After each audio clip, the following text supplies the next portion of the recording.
Hey everybody, thanks for tuning in to part 3 of my tackle making series here regarding bait holders. In the first one I showed you guys how to tie on a large bait holder on like a flipping style jig that's going to accommodate a really large trailer. And then in part 2 I showed you guys what I do for some of my smaller minnow shaking jig heads as well as some of my smaller finesse jigs that are going to pair really well with the smaller trailer that doesn't have a whole lot of bulk, where that larger bait holder is going to tear right through that. So I showed you guys how to do that. I want to show you guys the third and final one I do here. And I do this for my larger minnow jigging heads here. And then I also do it on some of my straight shank flipping hooks. I think you guys will really like this. This works on a buzz bait sometimes, or even a spinner bait for some of the larger trailers and everything. So, like I said, for my really large minnow jig heads, those larger minnows, when you get in that 5, 6, 7 inch range, require a larger hook, and the baits have a larger body on them, so you can get away with this larger keeper.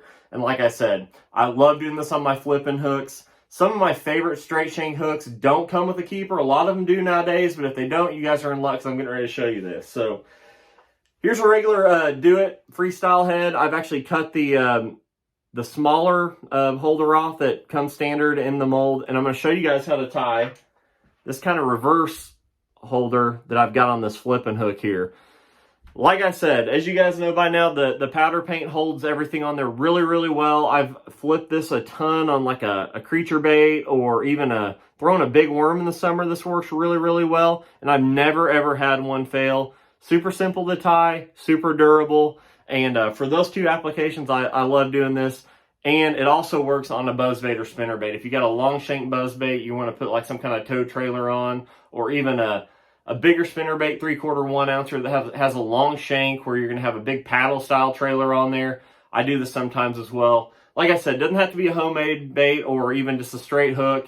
You don't have to tear your bait up. Just like I showed you in the first video, just kind of dip the powder paint in there, and don't stick it in the oven and fully bake it. Just get it really hot with the heat gun and you'll be off to the races. So I'm going to zoom in here and show you guys how I tied this reverse one that works really well in these applications, and I hope it helps. Alright, so I got everything laid out here for my flipping jig modification as well as the larger minnow head. Like I said, this is a Do It freestyle head. This had the smaller holder on there. I actually cut it off because, like I said, I'm going to be using this for the larger minnow style baits, and there's just a lot more plastic there to grab onto, so I feel like that larger keeper is going to be more efficient for me. And I actually tie it the same direction that I tied this flipping hook. So I'm going to show you guys how to tie both, and hopefully it'll help you guys out. I know it's super durable, and it's really worked well for me. So I'm going to take the same stainless steel wire that I've got here, and I'm going to grab just a little piece of it and just kind of bend it out, I don't know, whatever, 45 degrees. And then I'm not going to actually bend the end of the wire because of the way it's facing. I just cut it off about a 1/2 inch down or so. And I've got a preformed little wire keeper that looks just like this. And I'm going to tie that onto the shank of the hook and then powder paint it. So I'll do the flipping hook first.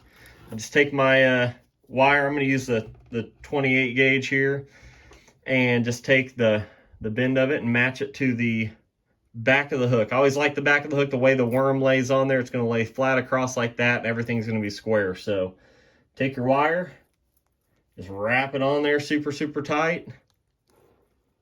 Try to keep it as even as you can. And when you get to the end, just kind of, I never really cross back over it, but I just make sure to wrap it real tight through there to hold everything in place. I actually got this clip a little bit long, but that's just fine.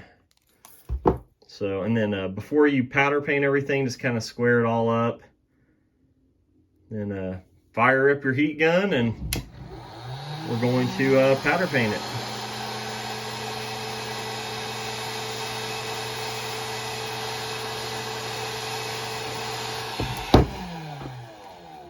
Another really good thing about powder painting these flipping hooks like this is whenever you're punching or you're using braid or something like that, especially some of the smaller braids like 50-pound test or whatever, the hook eye is not always welded together, so there's a little gap and your braid can actually escape through there. So whenever you're using this powder paint deal to powder paint your hook keeper, I always leave it all over the eye and everything as well, because it closes everything off and there's zero chance of your braid getting through there. Whenever you go to set the hook on a big one, it's going to hold all together and your line's not going to escape out that little gap. So that's kind of what it looks like. I go ahead and bake these in the oven just because there's no weed guard or eyes or anything on the jig head, obviously. And you're going to end up with good looking hook just like that.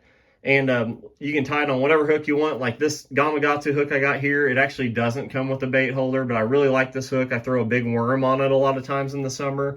So it just kind of opens up your options to whatever hook that you might want to have a bait holder on. So that's how I do a flipping hook.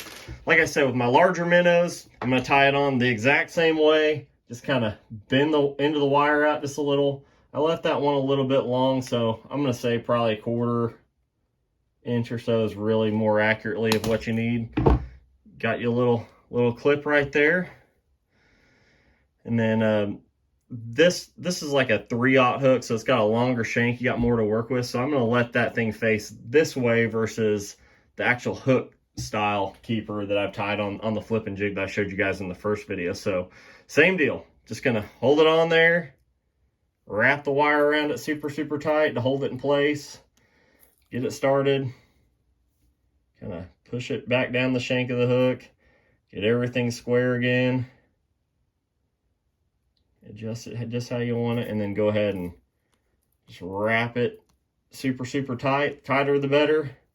When you get to the end here, just cut it off.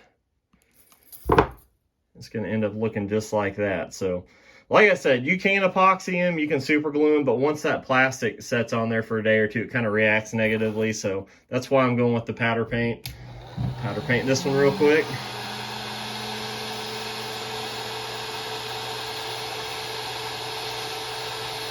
I'm going to use red on this one just because it's going on a minnow. I think it looks awesome inside of that bait. Kind of gives you a little flash of red.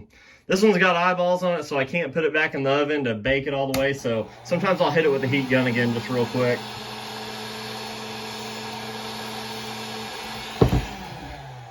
That thing is not coming undone. It looks awesome too. So like I said, all this is just for maximizing your efficiency. It's a super easy way to do it, inexpensive, and it's super effective. So it can equate to more bites in a day just by, you know, fishing, having your bait in the water longer. So hope it helps you guys. If it does, drop me a comment. Please like, subscribe. That all helps me out, and I'll keep the tips coming. Thank you for watching.